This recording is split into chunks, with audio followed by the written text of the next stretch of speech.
Hello friends, welcome to Mithuntips. இன்னைக்கு நம்ம சூப்பரான ஒரு ரெசிபி தான் பார்க்க போறோம். Lunch box recipe soya chunks biryani வந்துட்டு எப்படி செய்யலாம்னு பார்க்கலாம். இன்னைக்கு நான் செஞ்சிருக்க அரிசி பாத்தீங்கன்னா சீரக சம்பால குருணை அரிசியில செஞ்சிருக்கேன். ரொம்பவே ஒரு நல்ல டேஸ்டும் நல்ல வாசனையும் கொடுத்துச்சு.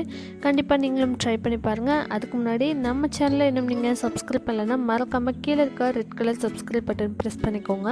அப்படியே பக்கத்துல இருக்க பெல் ஐகானும் பிரஸ் பண்ணிக்கோங்க. வாங்க வீடியோக்குள்ள போகலாம். சோயா பிரியாணி செய்கிறதுக்கு முதல்ல 1 கப் அளவுக்கு சோயா எடுத்திருக்கேன். இதை பார்த்தீங்கன்னா நல்லா கொதிக்க வச்ச தண்ணி அடுப்புலேருந்து அப்படியே இறக்குன உடனேவே வந்து நம்ம இந்த 1 கப் சோயாவை உள்ளே போட்டுட்டு நல்லா மிக்ஸ் பண்ணி விட்டுறலாம். விட்டுட்டு ஒரு 5 மினிட்ஸ் அப்படியே வச்சுருந்தோம் அப்படிங்கும்போது உங்களுக்கு சீக்கிரமாக பார்த்திங்கன்னா அது வெந்துடும். அப்படியே விட்டாலே போதும். நம்ம வந்துட்டு திரும்ப எடுத்து அடுப்பில் வைக்கணும் அப்படிங்கிற அவசியம் வந்துட்டு கிடையாது. ஸோ 5 மினிட்ஸ் அப்படியே விட்டுறலாம். அப்பப்போ கலந்து மட்டும் விட்டுக்கோங்க. இப்போ பார்த்தீங்கன்னா நல்லாவே ஊறிடுச்சு. நல்லா வந்துட்டு சாஃப்டாகவும் இருக்குது. இப்போது இந்த தண்ணி வந்துட்டு வடிச்சிடலாம். நல்லா சூடாக இருக்க இந்த தண்ணியை வடிச்சிட்டு அதுக்கப்புறமா பச்சை தண்ணியில், அதாவது கோல்டு வாட்டரில் வந்துட்டு ஒரு 2 தடவை நல்லா வந்து வாஷ் பண்ணி எடுத்துக்கோங்க. அப்போது உங்களுக்கு அந்த வாசனை வந்துட்டு இருக்காது. இப்போது நல்லா வாஷ் பண்ணியாச்சு. அதுக்கப்புறம் நல்லா சுத்தமாக தண்ணியை பிழிஞ்சு எடுத்து இன்னொரு பாத்திரத்தில் ட்ரான்ஸ்ஃபர் பண்ணிக்கோங்க. அப்போ தான் நம்ம மசாலா ஆட் பண்ணும்போது அந்த சோயாவில் பிடிக்கும். அதில் தண்ணி இருந்துச்சு அப்படிங்கும்போது சோயாவில் மசாலா எதுவுமே இறங்காது. இப்போது இந்த சோயாவில் நம்ம கொஞ்சமாக உப்பு சேர்த்திடலாம்.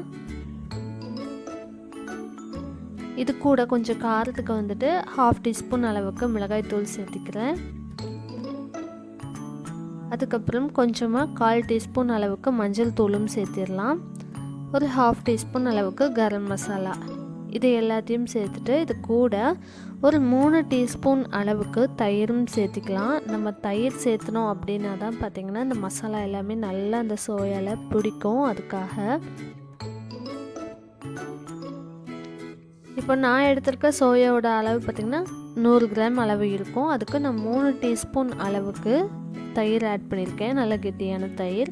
இப்போ இந்த மசாலா, இந்த உப்பு எல்லாமே பார்த்திங்கன்னா தயிர் எல்லாமே நல்லா மிக்ஸ் ஆகிற மாதிரி கலந்து விட்டுட்டு ஒரு 10 to 15 மினிட்ஸ் அதை அப்படியே விட்டுருங்க. நம்ம அரிசி ஊற வைக்கிற டைம்லேயே இதையும் பார்த்திங்கன்னா ரெடி பண்ணி வச்சுட்டு அடுத்தது வந்துட்டு நம்ம குக் பண்ண ஆரம்பிச்சிடலாம். இப்போது ஒரு குக்கரில் ஒரு 2 டேபிள் ஸ்பூன் அளவுக்கு எண்ணெய் சேர்த்திடலாம். நெய் இருந்துச்சுன்னா நெய் பாதி எண்ணெய் பாதி கூட சேர்த்திக்கலாம். அது உங்களோட விருப்பம்தான். இப்போது அது கூட நம்ம பிரியாணி இலை, நட்சத்திரப்பூ, அதுக்கப்புறம் கிராம்பு, பட்டை, சோம்பு இதெல்லாமே ஆட் பண்ணிடலாம். 2 கிராம்பு ஆட் பண்ணியிருக்கேன், ஒரு துண்டு பட்டை, அதுக்கப்புறமா 1/2 டீஸ்பூன் அளவுக்கு சோம்பு, 3 ஏலக்காய் ஆட் பண்ணியிருக்கேன். இப்போ இது எல்லாமே நல்லா பொரிஞ்சிருச்சு. அதுக்கப்புறமா ஒரு பெரிய வெங்காயத்தை நீட்டை வாக்கில் கட் பண்ணி ஆட் பண்ணியிருக்கேன். இது கூட காரத்துக்கு 2 பச்சை மிளகாய் மட்டும் ஆட் பண்ணியிருக்கேன். நம்ம வந்துட்டு மிளகாய் தூளும் வந்து ஆட் பண்ண போகிறோம். ஸோ இது வந்துட்டு 2 மட்டும் பச்சை மிளகாய் ஆட் பண்ணியிருக்கேன். இப்போது வெங்காயம் நல்லா வதங்கிருச்சு. இந்த ஸ்டேஜில் 2 பொடியாக நறுக்கின தக்காளி எடுத்திருக்கேன். ஒரு பெரிய தக்காளியாக இருந்துச்சுன்னா ஒன்றே போதுமான அளவு. இன்றைக்கி நான் எடுத்திருக்க அரிசியோட குவான்டிட்டி பார்த்திங்கன்னா 1 கப் அளவுக்கு எடுத்திருக்கேன். ஸோ அதுக்கு 2 தக்காளி, சின்னதாக இருந்ததுன்னா எடுத்துக்கோங்க, அல்லது பெருசுனா 1 தக்காளி எடுத்துக்கோங்க. இப்போது தக்காளியும் நல்லா வந்துட்டு வதங்கணும், பச்சை வாசனை போகணும். இப்போ பார்த்திங்கன்னா தக்காளி நல்லா வதங்கிருச்சு, எண்ணெயும் நல்லா பிரிஞ்சு வந்தாச்சு. அடுத்தது இது கூட 1.5 டீஸ்பூன் அளவுக்கு இஞ்சி பூண்டு விழுது வந்துட்டு ஆட் பண்ணிடலாம். ஆட் பண்ணிவிட்டு அதோட பச்சை வாசனையும் போகணும். அந்த மாதிரி நல்லா கலந்து விட்டுக்கலாம்.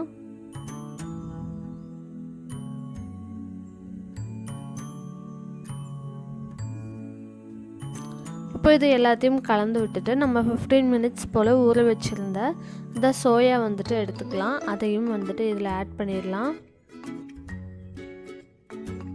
நம்ம இதை வந்துட்டு ஊற வைக்காமல் அப்படியே கூட ஆட் பண்ணலாம். அப்படி ஆட் பண்ணும்போது உங்களுக்கு சோயா சங்க்ஸில் சுத்தமாக வந்துட்டு டேஸ்ட்டே இல்லாத மாதிரி இருக்கும். தண்ணியில் வேக வச்ச மாதிரி தான் இருக்கும். இதுவே நம்ம இந்த மாதிரி மசாலாலாம் ஆட் பண்ணிவிட்டு அதுக்கப்புறமா நம்ம பிரியாணி செய்யும்போது உங்களுக்கு நல்ல ஒரு டேஸ்ட் கொடுக்கும். இப்போ இது கூட 1/4 டீஸ்பூன் அளவுக்கு மஞ்சள் தூள், 1 டீஸ்பூன் அளவுக்கு நிறைய பிரியாணி மசாலா வந்துட்டு எடுத்திருக்கேன். இதுலேயே பார்த்திங்கன்னா காரம் கொஞ்சம் அதிகமாக தான் இருக்கும். ஸோ நான் வந்துட்டு இதுக்கு செப்ரேட்டாக மிளகாய்த்தூள் எதுவும் ஆட் பண்ணல. அதுக்கப்புறம் ஒரு 1/2 டீஸ்பூன் அளவுக்கு கரம் மசாலா ஆட் பண்ணியிருக்கேன். இப்போது இது எல்லாத்தையும் நல்லா மிக்ஸ் பண்ணி விட்டுட்டு ஒரு 2 நிமிஷம் லோ ஃப்ளேமில் வச்சுக்கோங்க. அப்போ தான் இந்த மசாலா எல்லாமே இன்னுமே பார்த்திங்கன்னா சோயா சங்க்ஸில் பிடிக்கும். அதுக்காக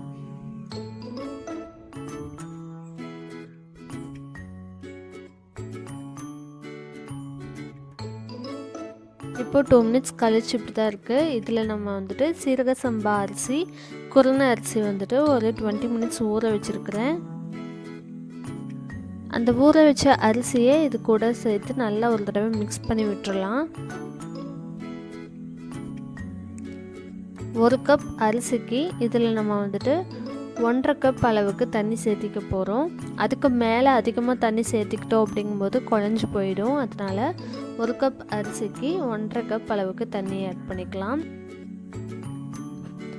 இப்போ நம்ம அந்த சோயா வந்துட்டு மேரினேட் பண்ணி வச்சுருந்தோம் இல்லையா, அந்த பாத்திரத்துலேயே வந்துட்டு நான் தண்ணி விட்டு நல்லா அந்த மசாலா மீதம் இருக்க மசாலா எல்லாத்தையுமே வந்துட்டு நல்லா அலசி விட்டு இதில் ஆட் பண்ணியிருக்கேன். இப்போது இது வந்துட்டு நல்லா கலந்து விட்டுக்கோங்க. கடைசியாக வந்துட்டு ஒரு கைப்பிடி அளவுக்கு மல்லித்தலையும் புதினாவும் வந்துட்டு ஆட் பண்ணிக்கலாம். இது எல்லாத்தையும் நல்லா மிக்ஸ் பண்ணி விட்டுக்கலாம். இதுக்கு தேவையான அளவுக்கு உப்பும் ஆட் பண்ணிக்கோங்க. ஆட் பண்ணிவிட்டு டேஸ்ட் வந்துட்டு உப்பு காரம் எல்லாம் சரியாக இருக்கான்னு பார்த்துக்கோங்க.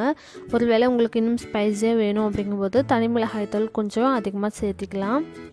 இப்போ இதை மூடி போட்டு ஒரு விசில் மட்டுமே விட்டு எடுத்துக்கலாம். ஸோ இப்போ பார்த்திங்கன்னா ரெடி ஆகிடுச்சு. கரெக்டாக பார்த்திங்கன்னா ஒரே ஒரு சவுண்ட் மட்டும் விட்டு எடுத்தேன். அதுக்கப்புறம் அந்த குக்கரில் இருக்க ப்ரெஷர் குறையிற வரைக்கும் அப்படியே விட்டுருங்க. அதுக்கப்புறம் சுத்தமாக கூல்டவுன் ஆனதுக்கப்புறமா ஓப்பன் பண்ணி பார்த்தோம்னா நம்மளுக்கு சுவையான சோயா சங்க்ஸ் பிரியாணி வந்துட்டு ரெடி ஆகிடுச்சு. ஸோ இது பார்த்திங்கன்னா ரொம்ப ஈஸியான ரெசிபி, ரொம்ப டேஸ்டியாகவும் இருக்கும். நம்ம லஞ்ச் பாக்ஸ்க்கெல்லாம் கொடுத்து விடுறதுக்கு ரொம்பவே ஹெல்ப்ஃபுல்லாக இருக்கும். ஸோ இந்த ரெசிபி உங்களுக்கு பிடிச்சிருந்தா நீங்களும் உங்கள் வீட்டில் ட்ரை பண்ணி பார்த்துட்டு எப்படி வந்துச்சுன்னு சொல்லி கீழே கமெண்ட் பண்ணுங்கள். மறக்காமல் நம்ம சேனலை இன்னும் நீங்கள் சப்ஸ்கிரைப் பண்ணலைன்னா கீழே இருக்க red colour subscribe button press பண்ணிக்கோங்க. அப்படியே பக்கத்தில் இருக்க பெல் ஐக்கானும் ப்ரெஸ் பண்ணிக்கோங்க. தேங்க்ஸ் ஃபார் வாட்சிங்.